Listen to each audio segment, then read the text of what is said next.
dari Fakultas Psikologi. Saya Kisha Alaf dari Fakultas Vokasi. Saya Unta Salah dari Fakultas Vokasi. Saya Putri Sabila Sitompul dari Fakultas Vokasi. Saya Naira Sakina dari FISIP. Saya Zara dari Fakultas dari Anak Saya Faldo dari Fakultas Teknologi. dalam surga duniawi dan kita berpijak lalu. Kau merasakan yang sama sepertiku. Suara hati kita bergema melantunkan nada-nada melagu tanpa berkata, seperti syair tak beraksara.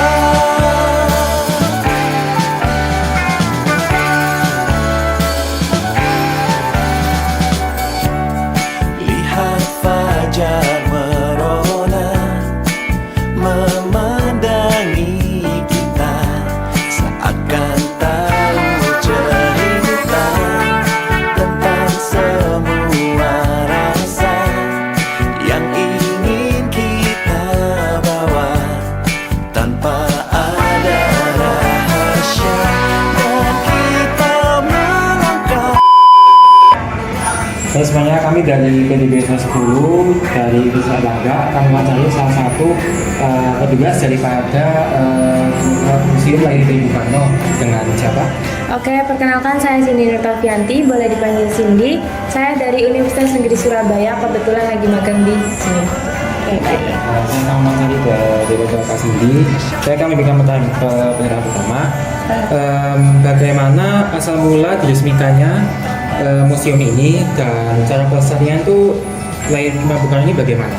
Oke, jadi pertama kali museum ini dijadikan cagar budaya dulu ya, sebelumnya itu pada tahun 2013, sampai pada akhirnya pemerintah Kota Surabaya melakukan negosiasi kepada pemilik rumah untuk menjadikan rumah ini sebagai museum, dan akhirnya bisa diresmikan tahun 2023 sama Wali Kota Pak Eri Cahyadi, tepatnya di 6 Mei 2023 kayak gitu.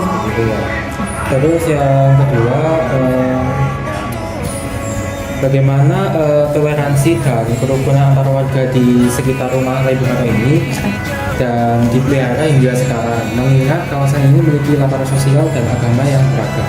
Tuh, benar sekali. Jadi sebenarnya sejarah dari Kampung Penele ini di sini tuh cukup banyak perbedaan budaya, karena dulu Kampung Penele merupakan pusat perdagangan yang mana jalur perdagangannya ini pakai transportasi air waktu itu.